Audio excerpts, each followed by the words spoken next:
Well, well, well. I just want to say welcome to the Stretch with Miss Imani.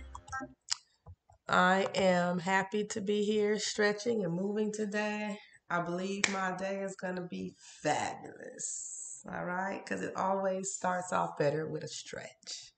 So we're going to just jump right in there. I'm feeling a little bit better. It gets a little bit better every day, but still a little something going on with my throat. Okay? But we're going to get this stretch going.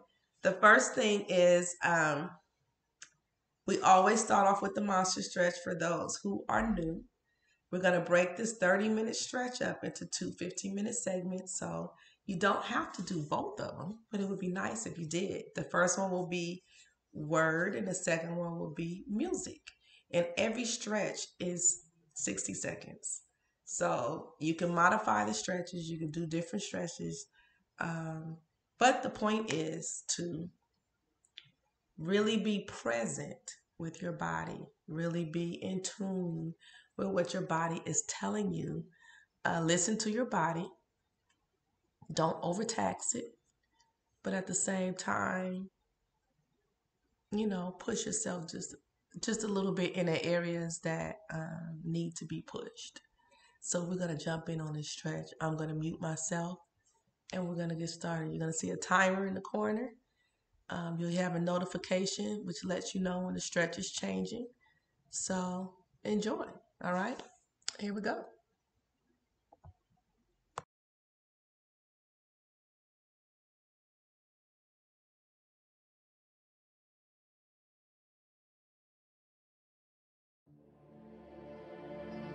Have you ever had to pray and ask God and believe God and trust God when He didn't answer the last thing that you prayed for? That's hard. Whether we will admit it or not, our faith deteriorates when our expectations are not met. Stronghold is any area of your life that has a stronghold on you. It's an area that you are unable to get God's truth to it. It's actually a term that's used in warfare. A stronghold was when you would put a wall up for a fortress to keep the enemy out. I believe that if we don't learn that we can hear from God and make our own decisions, that we can alter our destinies, and not in a good way. I think we can actually stop the plan that God has for us if we become people pleasers and not God pleasers. I'm expecting to get to my destination as planned. But even though I'm expecting things to go my way, I've made provision in case it doesn't. I've taken steps ahead of time in case the tire goes flat. When you show up late, when you are out of shape and your job requires you to be in shape, when you are not working as hard as you know you can work on the job, when you are giving people attitude because they're giving you an attitude, that's like a cycle of death. If you keep yourself pure, you will be a tool that God can use for His purpose. And your life will be clean, and you will be ready for the Master to use for every good work. You'll be clean, and then God can use you. Well, before you start to label yourself as somebody who has anxiety, social anxiety, right? I want you to stop and consider the difference between social anxiety and just actually not liking big parties. Seriously. I want to get something out of this too. And I don't even know why I was feeling anxious and feeling anxiety. Oh, I know. Oh, be anxious for nothing. Easier said than done. If the rich would only loosen their grip on wealth, then there wouldn't be poverty. And then it's not much of a leap from that to the rich are by definition causing poverty and morally culpable for it. And even though there is some truth to that, that doesn't mean that it's always true and it's the only reason all the time. You'll be amazed at what will happen if you'll start thinking power thoughts. no weapon formed against me will prosper. God has me in the palm of His hand. He's made me untouchable to the enemy. When you dwell on that, you'll feel strength rising up, courage, determination. Your gift can be anything. You can't look at it as simply running, jumping, singing, and dancing. But I tell you one thing, your gift is the thing that you do the absolute best with the least amount of effort. For me, it was comedy. So once you identify it, then that's the beginning of it. But there's a lot of work to do even after you identify your gift. You know, you can believe you're something all you want, but if you don't work towards it, you're just sitting there, it's going to be empty.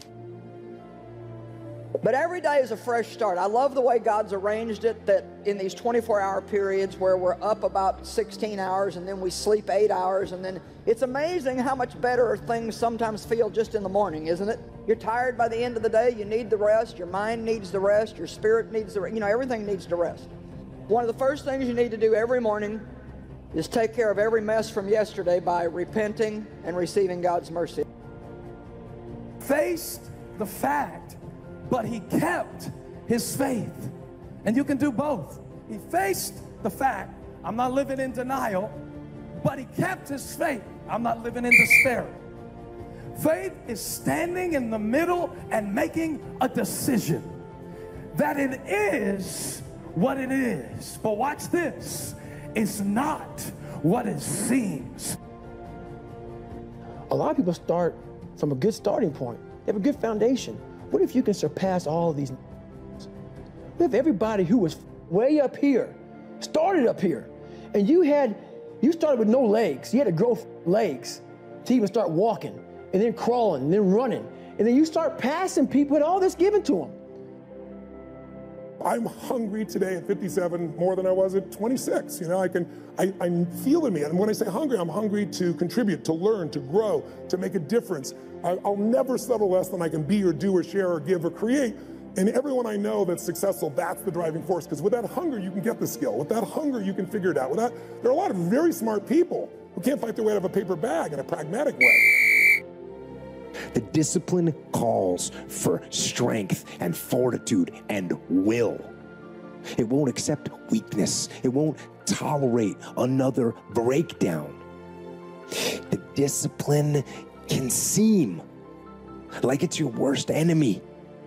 But the reality is, discipline is your best friend. It will take care of you like nothing else can. Here's what I discovered that happens to you in life, that you will go through things, and while you're going through them, you can't understand why it's happening to you. But after you go through it, you get back and you look at it and you say, oh, now I understand why I needed that lesson. Have you ever happened to you? Raise your hand. Has it ever happened to you that I couldn't understand it then, but after I got through it, then I saw that that was preparing me for bigger and better things. He told the guy, he said, when you want to succeed as bad as you want to breathe, then you'll be successful. I don't know how many of y'all got asthma in here today, but if you ever had an asthma attack before, you short of breath, SOB, shortness of breath, you wheezing. The only thing you're trying to do is get some air. Stop doing the things that you know are wrong that you could stop doing. Right? So it's a fairly limited attempt. First of all, we're not going to say that you know what the good is or what the truth is in any ultimate sense. But we will presume that there are things that you're doing that for one reason or another you know are not in your best interests. There's something about them that you just know you should stop. They're kind of self-evident to you. I'm telling you, if you'll learn that simple little principle and start the process today, latest tomorrow, give you tonight to think it over, and start this whole process of personal development, work on yourself, make yourself more valuable to the marketplace, I'm telling you, you can so dynamically change your income, and economics is the least of the values that you can start earning in terms of equity. Some of the doors that have been closed for a long time, you need to get ready. God is about to show out in your life. One touch of His favor, one good break, one contract, one healing, meeting one right person will catapult you to a new level. What I love is, even when we lock the door, even when we let fear insecurity, intimidation cause us to shrink back. God says, that's no problem for me. Fear can't keep me out. If you're going to look at what's going to make life work, it's really simple. What makes people happy is progress. We're happy when we're progressing. If you're overweight, but you leave today and you say, you know what, this breakthrough thing, what I got out today for me more than anything else is, I've been stuck waiting for some magical diet, some magical exercise plan, some magical time in the future when we have more time. There is no more time. I'm just going to make a decision today to get started. I don't need to go out there and go interview 20 trainers and get online. I don't need somebody to give me a perfect plan. I need just to pick up my shoes and start walking. Faith, words are powerful. It actually goes out into the spirit realm when you pray and you say and you add that obedient action. And they go out into the spirit realm and they start releasing the power of God and things begin to happen. Let's just take for a minute my life, or you could take any one of your lives. I didn't really ever understand what I had, but I look back now and I know that God was with me. My friend was trying to get me to see, you got the right idea, but you got the wrong identity. You're not a machine. I know every parent sometimes just feels like a vending machine, and then an Uber, and then a referee, and then what else you feel like? Parents, what you feel like sometimes? I feel like if I'm not driving them somewhere, cleaning something up, I'm a housekeeper, I'm a short order chef, but I'm not. That's not all I am. I'll be in these moments. I put these guys on some pedestal. Yeah, which people do with you. They do with me, and they shouldn't. And I was this guy who was a piece of shit looking at these, oh my God, how are you guys this amazing? But once I worked my way up there, I said, my God, man, we can all compete. Let's go. So do I like suffering? I like suffering in the way that is competitive, that brings out the absolute best in me and in everybody else.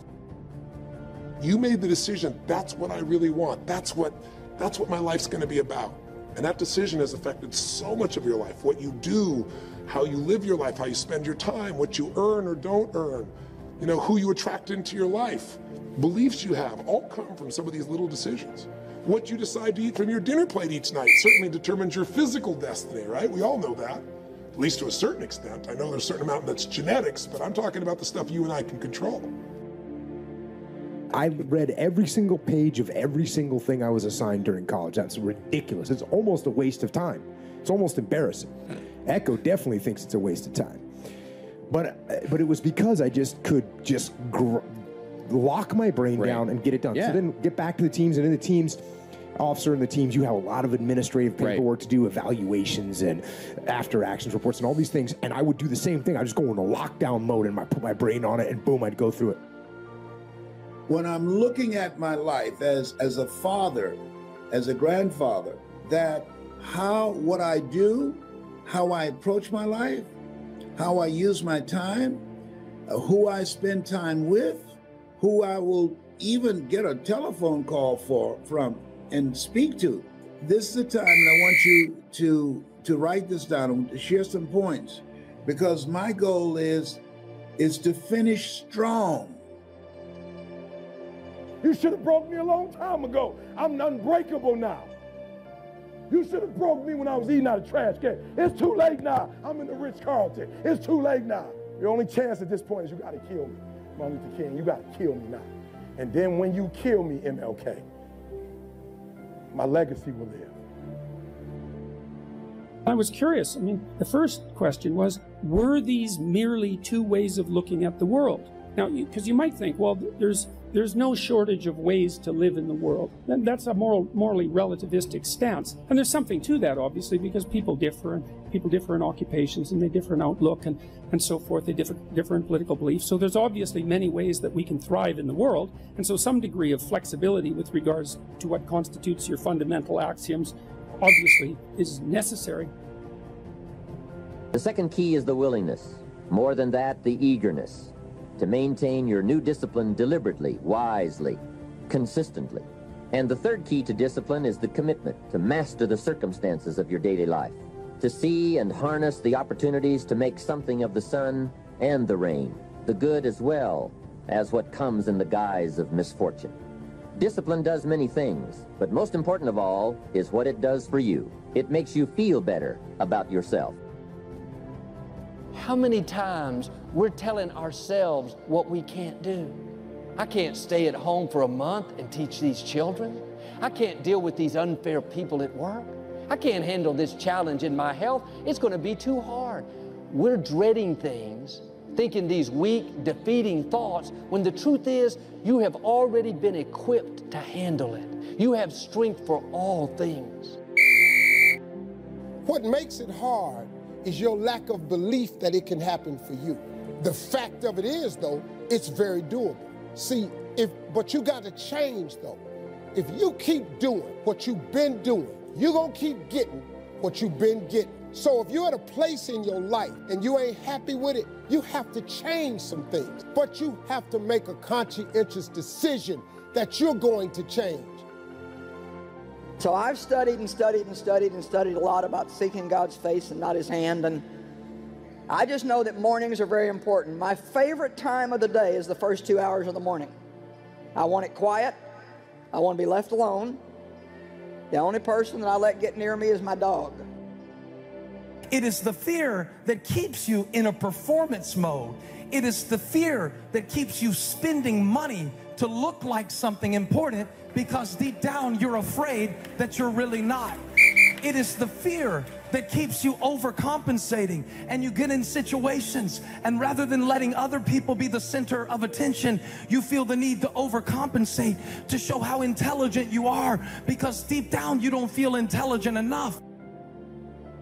When you really sit back at your life and you are in that dark room and you're looking at where you started from, and you tell yourself, ah, dog, man, my mom is this way, my soon-to-be stepdad got murdered, my dad beat the shit out of me, I can't read and write to save my soul, I've lied about it to everybody, I've cheated on all these tests, and then you put a goal in your mind.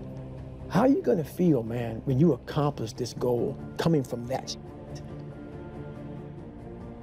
Your job is to change what you link pain and pleasure to. So that night, what was pleasure became pain, and now it takes no willpower, you just avoid it.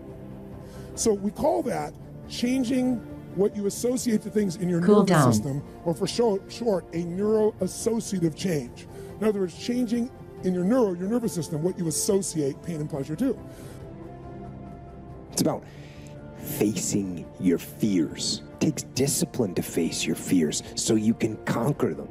It's so often the easy path that calls to us.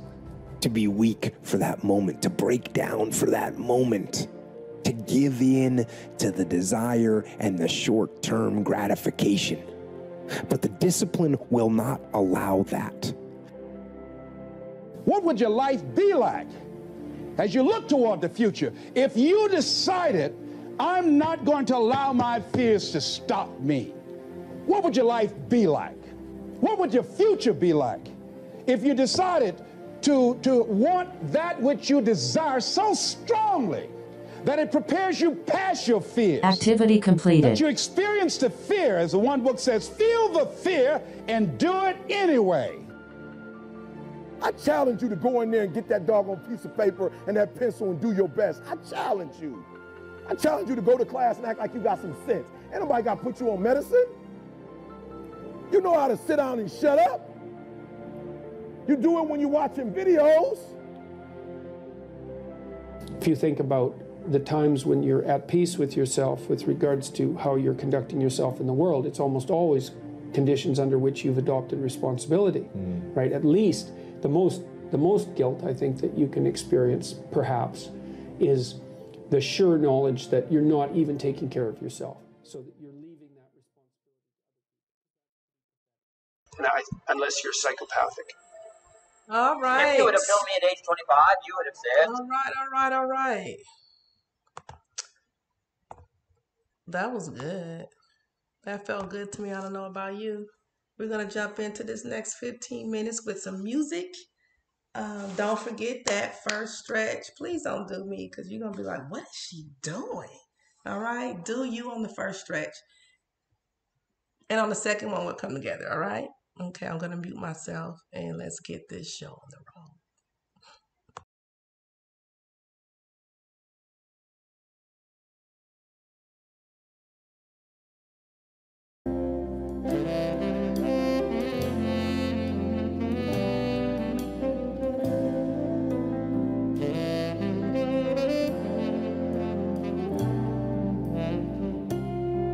Warm up.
Cool down.